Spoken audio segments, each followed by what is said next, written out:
Good morning, everyone. Welcome to the channel. So glad you're here. Today we're going to talk about how moving our body can really help us tune into our intuition. Now, the first thing I want to talk about when it comes to moving our body is we do not need to go to the gym for an hour at 4 a.m. and come home a sweaty mess and work our little tails off. Moving our body simply means moving our body in ways that feel good, that get our blood moving. For you, that might be taking a long walk. For me, I jump on the trampoline in the morning. I turn on my favorite songs, watch the sunrise, and bounce around on the trampoline some days. For you, you might also do some yoga. Some people are into getting laps in at the pool, and if going to the gym is your thing, that's your thing, and that's awesome. Some days, if I'm not jumping on the trampoline, you'll see me just moving my weights around in ways that feel good. Heavy lifting is a great way to reset your nervous system and sensory system. So it really gives you the opportunity to respond to situations that come up during the day instead of react, because your nervous system is in a much better place to calmly respond to anything thrown your way. And that's super helpful as a mom. You also don't need to do everything all at once. I take a few minutes to step outside and get a blast of fresh, cold air right now. And sometimes it's in between getting my kids ready for school, and that's totally fine. I'd like to share a little bit about the power of stretching. I know it seems simple and it seems easy, but it is a very powerful way to help you tune into your flow, your energy, your intuition, whatever you would like to call it. Physically speaking, when your body is in a state of contraction or tight, the space in your cells is less, the actual physical space.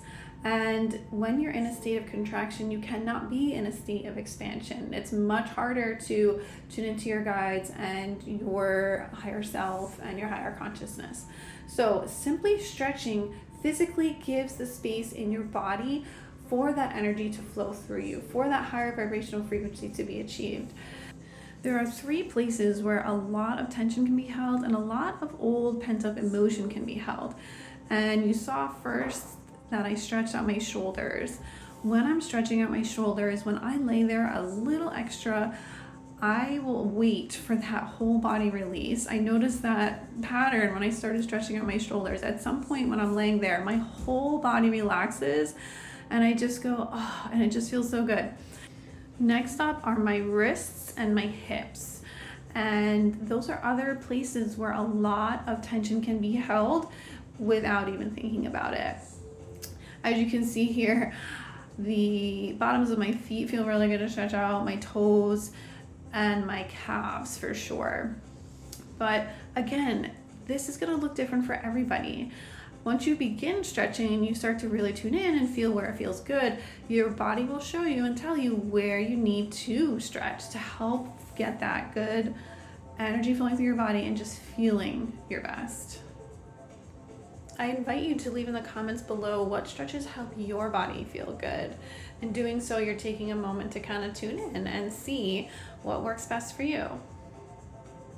It also helps you release the thoughts and beliefs of what you should be doing, or if you feel like other people think you should be doing, or someone else's opinion about what the best thing to be doing is.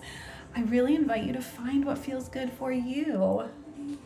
Now that we are beginning to release the idea that we need to be going to the gym or doing something that someone else believes is good for us in order to feel our best, I'm going to toss out some other ideas here for you that you might like to try on. And one of them that you just saw me doing is just shaking my whole body, my arms, my legs, my head, jumping up and down a little bit. So it's another great way to move your body and get the energy flowing. The other thing I will often find myself doing is a little bit of Qigong. That helps move the Qi through my body. It's also important to me as a mom to show my kids that there doesn't have to be one way to move your body to feel good. You know, we are a soccer and skiing family, so those are 2 things that we really enjoy that definitely get our blood moving, get us outside, and get our bodies moving and creating that sense of joy and nervous system reset and just that flow. This week, let's take a step. Let's decide what ways we enjoy moving our body, and let's see if we can carve out a little time to do that and see how it feels. Try it on, find out what works, what doesn't, and then go for it. Let's do it. Let's raise our vibration by moving our body and enjoy this beautiful day that lies ahead. Thanks for watching.